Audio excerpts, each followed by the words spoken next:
Bismillahirrahmanirrahim. Assalamualaikum warahmatullahi wabarakatuh.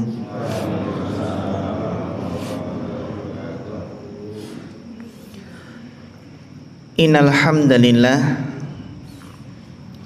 nahmaduhu wa nasta'inuhu wa nastaghfiruh wa na'udzu billahi min syururi anfusina wa min sayyiati a'malina.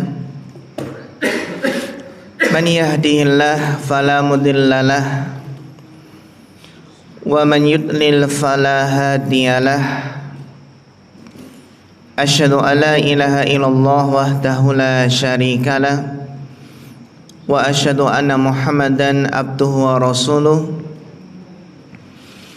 Allahumma salli wa sallim wa barik wa an'im ala abdika wa rasulika Muhammadin wa ala alihi wa sahbihi wa man tabi'ahum bi ihsanin ila yaumiddin, amma ba'd. Ingkang kula hormati sesepuh bini sepuh, bapak-bapak, ibu-ibu, jamaah pengaosan Masjid Al-Ikhlas ingkang mugi-mugi tansah dipun rahmati Allah Subhanahu wa taala. Alhamdulillah mboten kesupen saderengipun sumangga kita sami tansah ningkataken rasa syukur kita dumateng Allah Subhanahu wa taala. Alhamdulillah di kesempatan subuh yang berbahagia ini kita masih diberikan taufik dan karunia-Nya sehingga bisa menghadiri majelis ilmu di kesempatan yang berbahagia ini tanpa adanya suatu halangan apapun. Semoga Allah Subhanahu wa taala memberikan keberkahan, ilmu yang bermanfaat yang bisa menambah keimanan, ilmu yang menambah semangat kita di dalam beramal soleh, ilmu yang memotivasi kita untuk bersungguh-sungguh di dalam mempersiapkan bekal kita nanti. Perjalanan yang amat jauh, namun hakikat dari menempuh perjalanan tersebut adalah sangat dekat, karena kullu atin qarib, segala sesuatu yang pasti akan kita lalui, yang pasti akan kita alami itu hakikatnya sangat dekat. Sehingga harapannya adalah ketika kita mempelajari, membahas dan mengingat bersama perjalanan fase demi fase, tahap demi tahap yang akan kita lalui nanti di akhirat, harapannya adalah bisa mendorong dan memotivasi kita untuk mempersiapkan bekal ini dengan sebaik-baiknya. Bapak Ibu jamaah rahimakumullah, pada pertemuan kemarin telah kita bahas tentang buku catatan amal ya. Alhamdulillah telah kita bahas tentang pencatatan amal, malaikat yang mencatat, dan bagaimana keadaan setiap umat itu akan berlutut ketika dipanggil oleh Allah dan menerima buku catatan amal tersebut. Dan juga telah kita bahas bersama bahwasannya semua catatan ataupun amal perbuatan manusia itu akan dicatat oleh malaikat, dan buku ini akan senantiasa melekat di leher masing-masing orang. Ketika apa? Ketika Allah mengeluarkan buku catatan ini. Jadi wa kulla insanin alzamnahu ta'irahu fi unuqih, dan tiap-tiap manusia itu telah kami tetapkan amal perbuatannya sebagaimana tetapnya apa? Kalung itu pada leher. Dan telah kita bahas kemarin para ulama di dalam menjelaskan catatan apa saja yang akan dicatat, baik itu amal baik ataupun baru sekedar niat. Kemarin telah kita bahas bersama bagaimana kalau niat baik dan niat buruk. Sekarang kita akan melanjutkan al-mizan wa dhulmah, yaitu tentang al-mizan, timbangan. Jadi kalau kita melihat timbangan di dunia ini, Bapak Ibu, kita pun juga ingat amalan kita nanti akan ditimbang. Biasanya pun Bapak Ibu nimbang napa seringipun mriki? Beras nggih. Nek teng Jatipura seringipun nimbang napa? Duren nggih. Durene ditimbang nggih. Masya Allah. Sekilo pinten Mbak duren nggih? Teng Jatipura niku nggih sami beras, kacang, jagung, terus singkong niku nggih. Nek teng peken ditimbang. Jadi timbangan. Setelah masing-masing menerima buku catatan amalnya, maka setelah itu ada yang namanya al-mizan, yaumul mizan, hari penimbangan. Sebagaimana dijelaskan dalam sebuah hadis, yusahu bi rajulin min ummati yaumal qiyamah ala ru'usil khalaik. Pada hari kiamat akan diteriakkan seorang laki-laki dari umatku di atas kepala seluruh makhluk, di hadapan seluruh makhluk. Fayun syarulahu tis'atun wa tis'una sijillan. Kemudian apa Pak Bu? Disebarkanlah untuknya 99 buku catatan amal. Pinten disebarkan 90, ditampakkan dipaparkan 99 buku catatan amal. Kullu sijillin maddal basar. Ternyata setiap buku catatan amal itu panjangnya pinten meter? Sejauh mata memandang. Insya Allah. Kira-kira jarak pandang kita itu berapa kilo Pak? Tergantung nggih. Nek mandangi teng gunung nggih. Jauh nggih. Berbeda kalau pandangannya emang terhalang. Summa yaqulullahu azza wa jal, kemudian Allah Ta'ala berfirman, hal tunkiru min hadha syai'an, apakah kamu mengingkari sesuatu dari catatan ini? Bisa nggak kamu mengingkarinya? Kamu telah berbuat ini dan itu sudah dicatat nih buktinya. Fayaqulu la ya Rabb. Orang tersebut menjawab, tidak wahai Rabbku. Fayaqulu adlamatka katabatil hafidun. Allah bertanya lagi, apakah malaikat penulisku mendolimimu? Nah ini Pak, ditanya, apakah malaikat pencatat amal itu mendolimimu? Dalam artian apa? Apakah menulis sesuatu yang tidak kamu kerjakan? Fayaqulun la, orang tersebut menjawab tidak. Summa yaqul alaka udrun. Kemudian Allah bertanya lagi, apakah kamu punya udur, punya alasan kenapa melakukan hal tersebut? summa yaqulu alaka udrun alaka hasanatun, apakah kamu juga punya kebaikan?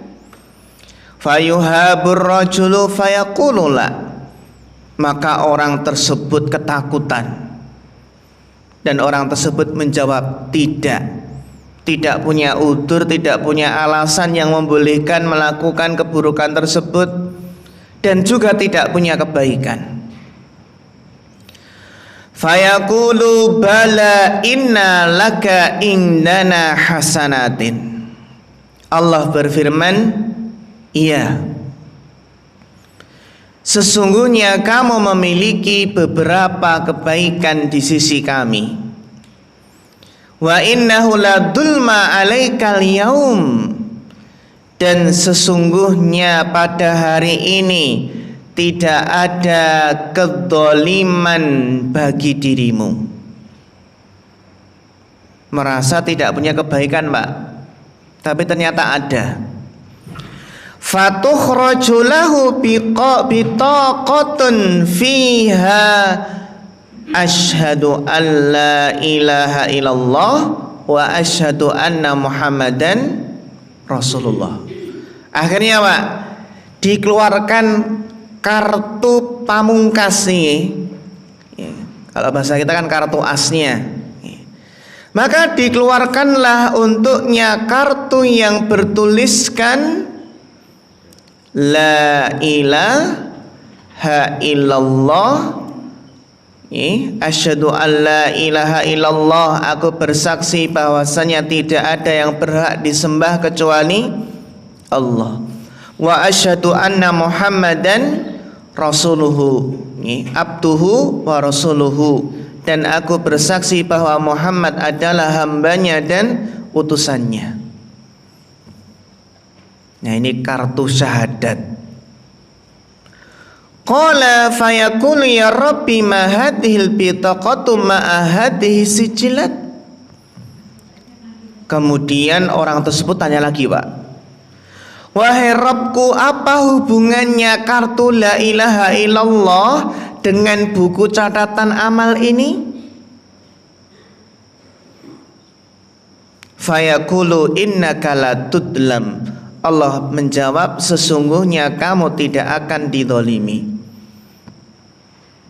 Jadi orang tersebut tanya, Pak, dibandingkan kartu la ilaha illallah dengan buku catatan yang 99 yang banyak apa dosanya tersebut, ya, kira-kira lebih berat yang mana? Fatudau sijillatu fi kifatin wal bitaqatu fi kifatin. Akhirnya apa, Pak? Diletakkanlah catatan-catatan amal itu di satu sisi bagian timbangan, dan kartu la ilaha illallah di sisi timbangan yang lain. Jadi Pak, nanti mizan timbangan di akhirat nanti itu ternyata punya apa? Dua sisi. Kalau kita kan dua daun timbangan. Fasaqulatil bitaqah. Ternyata lebih berat kartu la ilaha illallah daripada apa? 99 apa? Catatan tadi, buku catatan amal tadi. Menunjukkan bahwasannya keimanan, akidah seorang muslim itu berat timbangannya di sisi Allah. Orang yang keimanannya kuat, akidahnya kuat, la ilaha illallahnya kuat, maka inilah nanti yang akan apa? Memberatkan timbangannya di sisi Allah Subhanahu wa taala. Nah, ini pun kartu, Pak, Bu. Saldo ini pun kan benten-benten nggih. Kartu ATM, contohipun kartu ATM saldo ini pun kan benten-benten. Demikian pula kartu la ilaha illallah kita.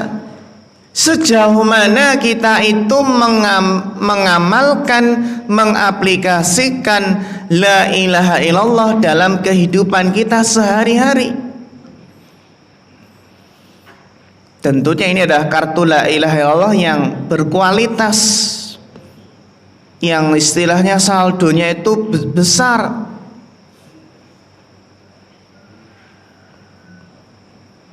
Ini apa? Menunjukkan akidah itu akan memberatkan timbangan amal seseorang. Contoh malih Bapak Ibu, orang yang sama-sama sholat, A sholat, B sholat, A akidahnya kuat, B akidahnya lemah, mana pahalanya yang lebih banyak? A. Bagaimana faktor akidah, keimanan itu menjadikan apa? Suatu ibadah itu lebih berkualitas di sisi Allah. Ibadahnya Abu Bakar, Umar, Utsman, Ali, kalau kita perhatikan ibadahnya sebagian tabi'in itu kan masa generasi setelah sahabat nih. Itu sebagian tabi'in itu ada yang ibadahnya itu secara dohir, secara lahir, secara nampaknya itu ibadahnya tabi'in, ada yang melebihi ibadahnya sinten? Para sahabat. Mungkin ada tabi'in yang apa? Yang sholat malamnya lebih lama. Mungkin ada tabi'in yang puasa sunnahnya lebih banyak. Mungkin ada tabi'in yang sedekahnya lebih banyak. Tapi dari sisi pahala tidak bisa mengungguli para sahabat. Kenapa? Faktor keimanan.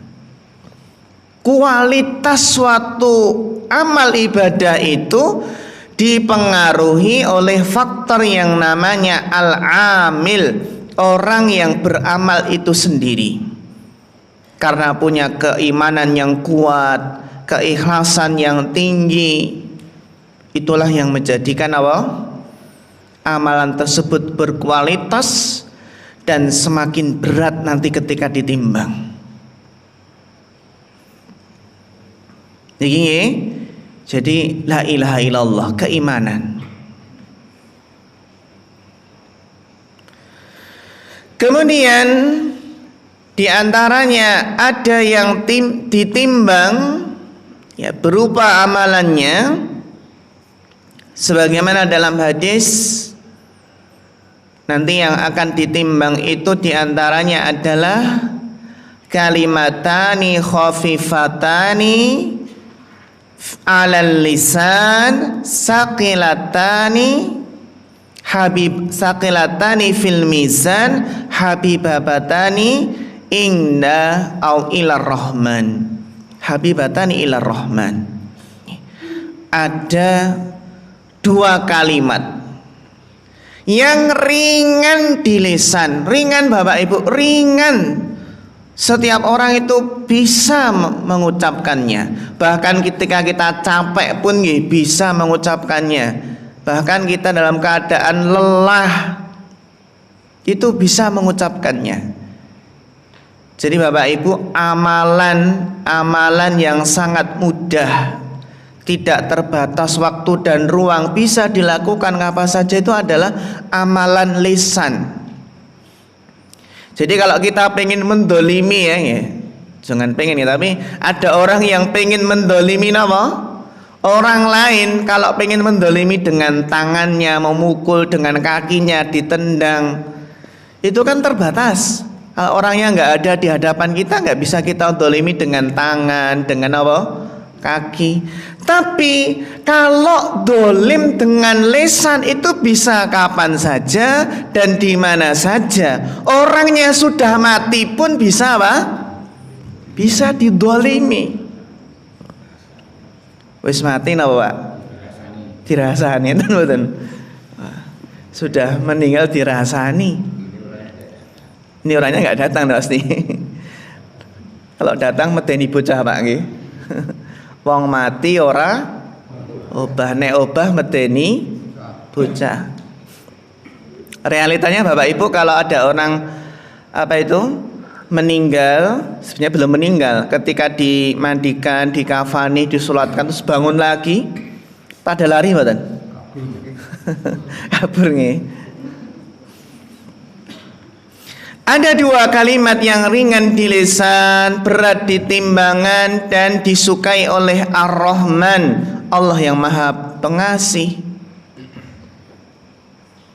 Napa niku Pak? Subhanallah wa bihamdi, subhanallahil azim. Subhanallah wa bihamdi, subhanallahil azim, subhanallah wa bihamdi, subhanallahil azim. Itu yang akan memberatkan timbangan. Jadi kalau kita baru tidak ada sesuatu yang mungkin kita kerjakan, daripada ngelamun subhanallah wa bihamdi, subhanallahil azim, subhanallah wa bihamdi, subhanallahil azim, itu yang akan memberatkan timbangan kita. Hadis riwayat Bukhari. Demikian pula di antara yang akan memberatkan timbangan kita nanti di akhirat adalah husnul khuluq, akhlak yang baik. Sebagaimana sabda Nabi, ma syai'un asqalu fil mizani al-mu'min yaumal qiyamati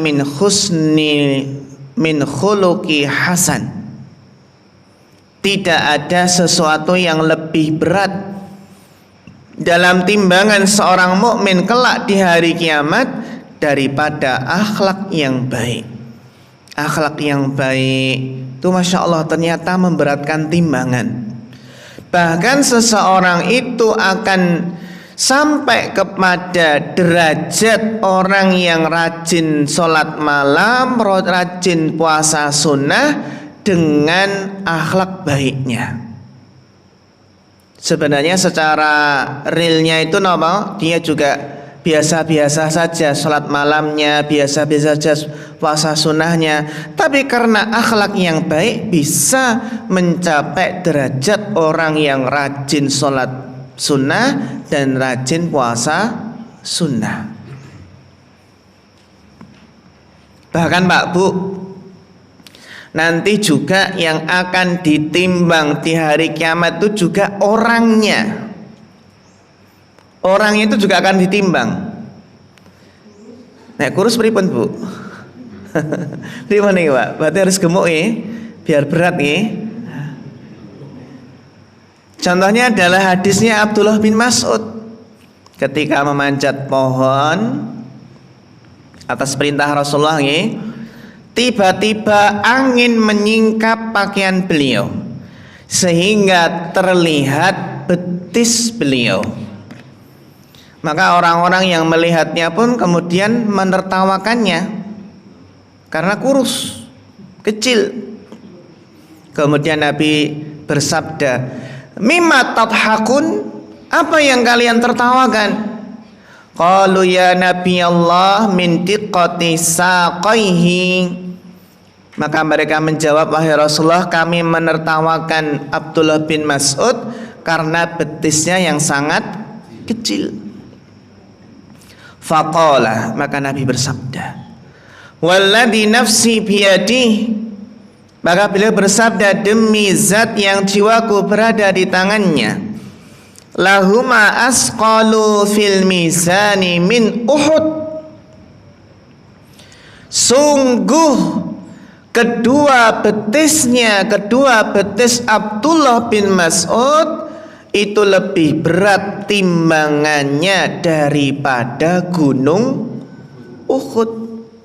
Kecil tapi lebih berat timbangannya nanti di akhiratnya daripada gunung Uhud.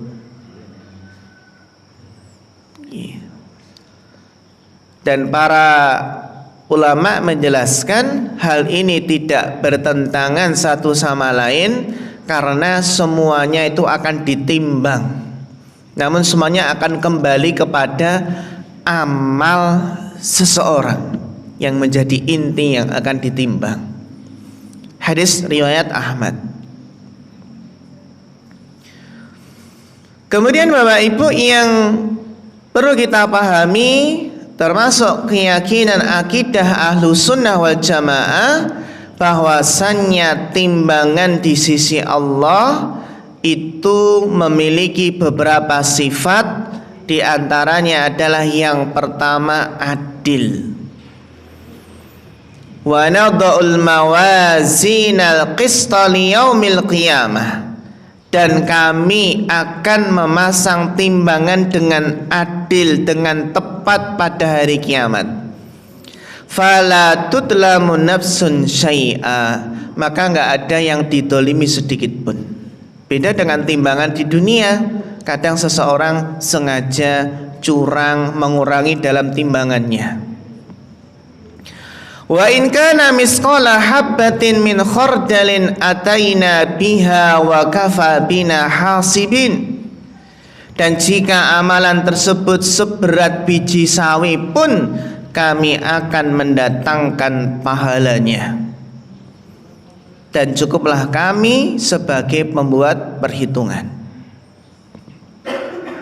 Kemudian yang terakhir, sifat yang berikutnya adalah timbangan tersebut akan menimbang dengan sangat detail. Faman ya'mal misqala dzarratin khairan yarah wa man ya'mal misqala dzarratin syarran yarah. Barang siapa yang mengerjakan kebaikan sebesar dzarrah, niscaya akan melihat balasannya. Sebaliknya, barang siapa yang mengerjakan keburukan sebesar dzarrah, niscaya dia pun akan melihat balasannya. Sehingga Bapak Ibu yang dirahmati Allah Subhanahu wa taala, oleh karena itu napa? Intinipun kalau seseorang melakukan amal kebaikan meskipun kecil, tidak ada orang lain yang tahu, tapi kalau ini berasal dari hati yang paling dalam, maka ketahuilah bahwasannya Allah Maha Tahu. Allah akan datangkan amalan yang kecil tersebut pada hari kiamat, akan melihat balasannya.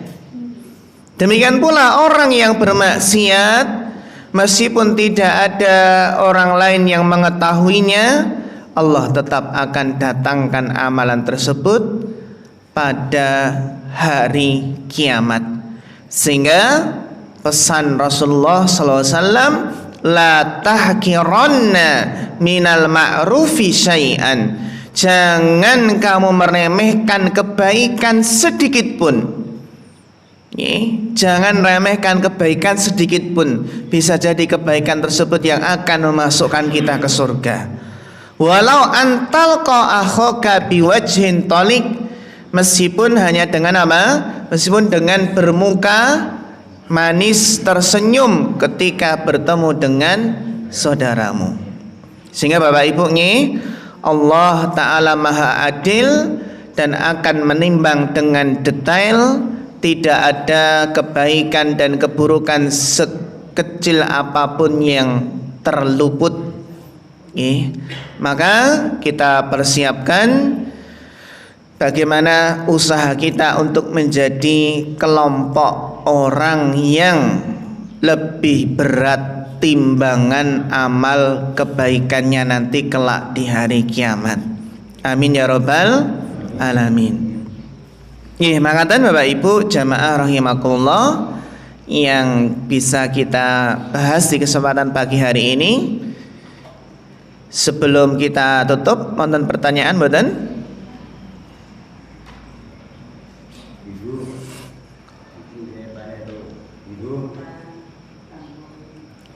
Cekap nggih? Alhamdulillah. Kita cukupkan materi kita di kesempatan subuh yang berbahagia ini. Mudah-mudahan bermanfaat, dan ada kurang lebihnya mohon maaf. Fa akhirul kalam, wassalamualaikum warahmatullahi wabarakatuh.